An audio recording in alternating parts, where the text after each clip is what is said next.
Di sini, Tang San menyerang dengan rumput perak beracun miliknya. Namun sayang, serangan Tang San ini tidak ada apa-apanya bagi ayah Tai Long.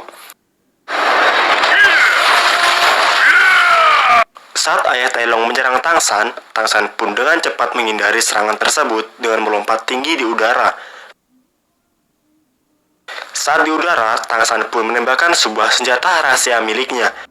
Namun senjata itu pun tidak mempan bagi ayah Tai Long.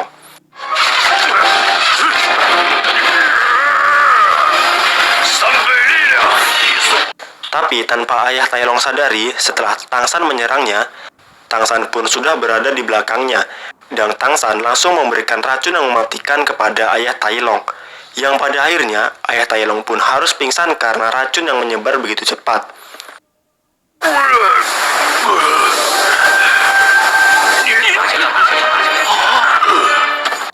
Melihat ayahnya kalah, Tai Long pun turun tangan, dan ia langsung menyerang Tang San. Di sini, Tang San berkata kepada Tai Long, "Berhenti, jika tidak berhenti, ayahmu akan mati." Lalu Tai Long pun berhenti menyerang Tang San. Kemudian, Tang San pun langsung menyembuhkan racun yang ada di tubuh ayah Tai Long. Di sini, Tang San berpesan kepada Tai Long, jika ayahnya itu akan segera pulih. Dan jangan lupa kerusakan yang telah ia buat, itu harus segera diperbaiki. Lalu Tang San pun pergi meninggalkan mereka berdua. Jika sebelumnya hanya Tai Long yang ditinggal, sekarang Tai Long dan juga ayahnya yang ditinggal pergi. Kemudian Xiao pun mengajak Tang San makan.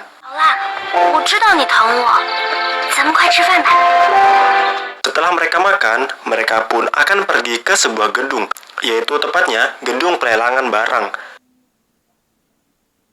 Setelah sampai di sana, mereka berdua pun dilarang masuk, dikarenakan mereka berdua bukan tamu undangan.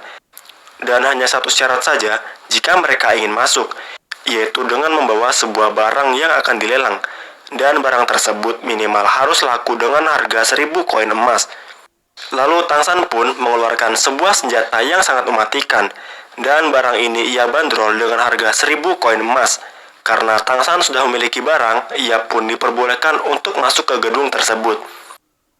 Setelah di dalam gedung, mereka berdua pun bertemu dengan seseorang yang dimana orang tersebut bertugas untuk mengecek setiap barang yang akan dilelang. Lalu Tang San pun memperkenalkan senjata miliknya. Lalu pengawas tersebut mengeluarkan sebuah dinding, yang konon katanya dinding tersebut itu kuat dan kokoh dan juga tidak bakal rusak. Kemudian Tang San menembak dinding tersebut dengan senjata miliknya. Alhasil dinding itu pun dapat tertembus dengan senjata milik Tang San.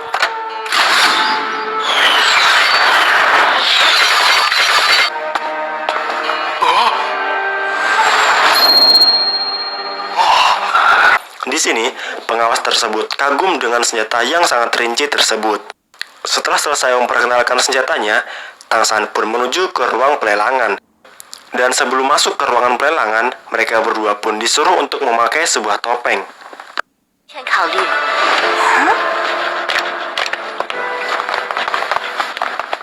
Saat mereka sudah sampai di dalam ruangan, mereka berdua pun bertemu dengan dua orang kesatria.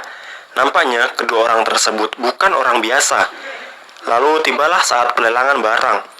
Di sini barang Tang San itu juga langsung dilelang.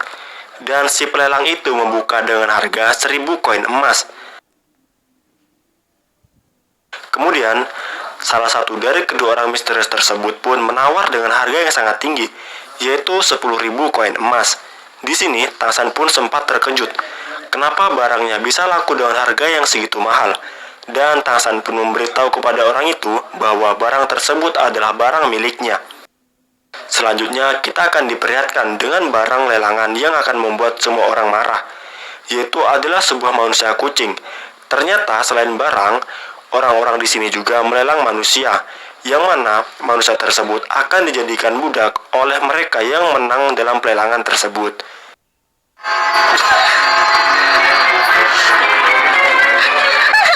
Dan manusia kucing ini sendiri dibuka dengan harga 100.000 koin emas. Lalu ada seseorang yang menawar dengan harga 170.000 koin emas. Dan menurutnya itu adalah harga yang sangat tinggi. Namun, kedua orang misterius tersebut menawar dengan harga yang sangat tinggi, yaitu 180.000 koin emas. Mendengar ada yang lebih tinggi darinya, orang yang tadi menawar dengan harga 170.000 koin emas itu menjadi geram. Akhirnya, manusia kucing tersebut pun menjadi milik kedua orang misterius tersebut.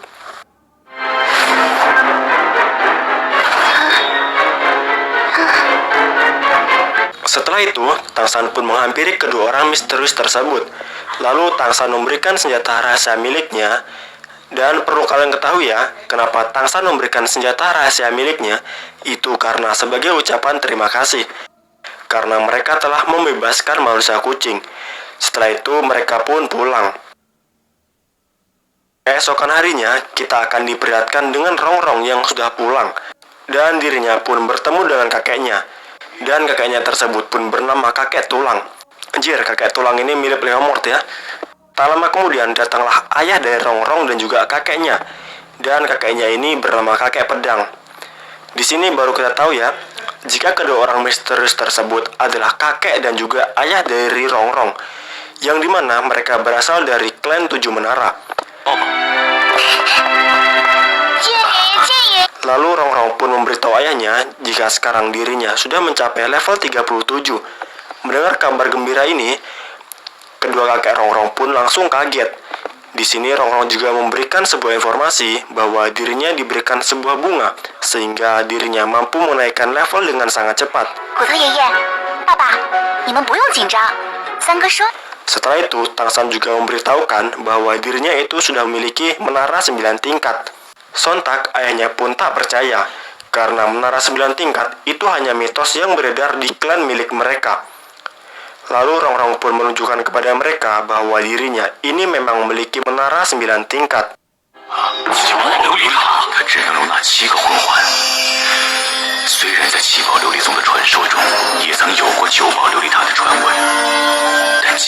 Dan untuk merayakan keberhasilannya, Rongrong pun meminta hadiah kepada ayahnya.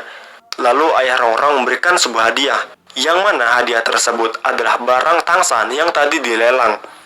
Sontak Rongrong pun berkata, bukannya ini barang milik Tangsan? Bahkan aku pun diberikan secara gratis olehnya. Selain itu, aku juga diberikan banyak senjata rahasia olehnya. Lalu Rongrong pun meminta kakeknya untuk menguji kekuatannya saat ini. Setelah itu terpilihlah Kakek Pedang, yang mana Kakek Pedang akan menemani Rongrong dalam menguji senjata baru miliknya. Lalu mereka berdua pun latihan.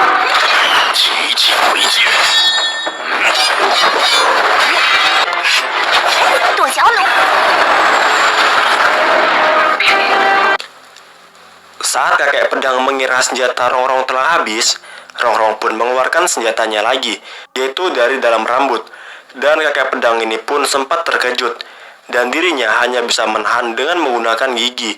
Namun sayang, senjata tersebut memiliki sebuah racun, yang mana racun itu langsung masuk ke dalam mulut Kakek Pedang. Namun dengan keahlian Kakek Pedang, racun ini pun berhasil dikeluarkan olehnya.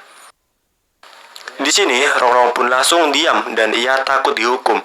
Tapi justru malah sebaliknya, Rongrong pun bangga dengannya, karena ia hampir mengalahkan Kakek Pedang. Tak lama kemudian, ayah Rongrong ini meminta Rongrong untuk mengajak Tangsan pergi ke kuil milik mereka, dikarenakan ayah Rongrong ini kagum dengan senjata yang dibuat oleh Tangsan. Di sisi lain, Tai Long dan ayahnya pun sedang dalam perjalanan pulang. Di sini, ayah Tai Long akan memberitahukan kejadian tersebut kepada kakeknya. Namun, Tai Long tidak memperbolehkannya. Namun, apa daya, jika ia melawan ayahnya, maka dirinya ini akan durhaka. Ya, apa boleh buat.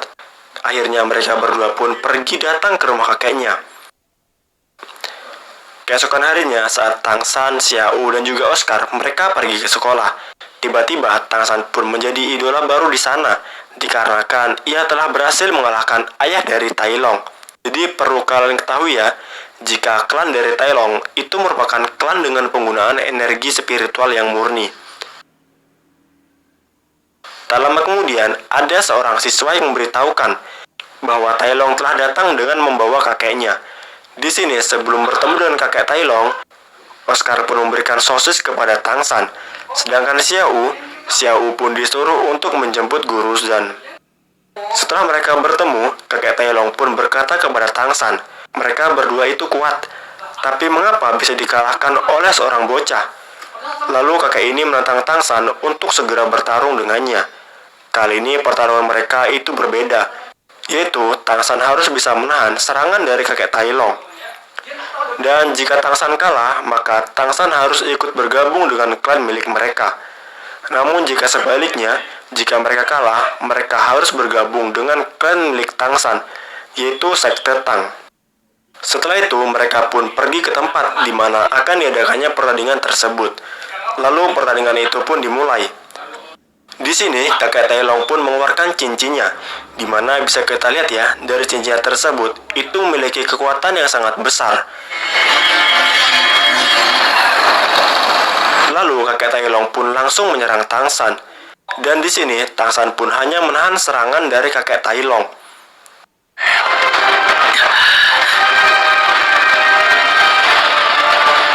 Tak lama kemudian datanglah Xiao dan juga Tuan Zhan. Di sini Tuan Zhan menjelaskan sesuatu. Barang siapa yang berani menantang klan mereka, itu artinya mereka dalam bahaya. Apalagi jika sampai kakeknya yang turun tangan.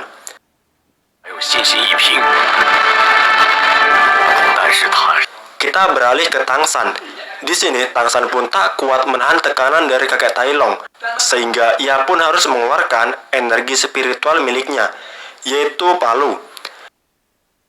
Walaupun sebelumnya ia telah diperingatkan untuk tidak menggunakan palu tersebut, namun apa boleh buat. Setelah Tang San mengeluarkan palu miliknya, tiba-tiba muncullah sebuah raksasa yang sangat besar di belakang Tang San, sehingga membuat kakek Tai Long ini menjadi sangat terkejut.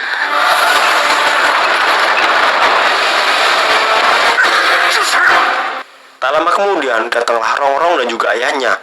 Ternyata ayah Rongrong dan juga kakeknya ini merupakan seorang Doulo. Di sini mereka semua pun melihat jika Tang San ini memiliki spiritual palu. Setelah itu pertandingan ini pun diberhentikan dengan kemenangan Tang San. Kemudian kakek Tai Long ini pun berubah menjadi 100 derajat, di mana ia sekarang menjadi baik. Dan sekarang ia pun tunduk dan juga hormat kepada Tang San. Karena ia sangat yakin jika Tang San ini merupakan anak dari Tang Hao.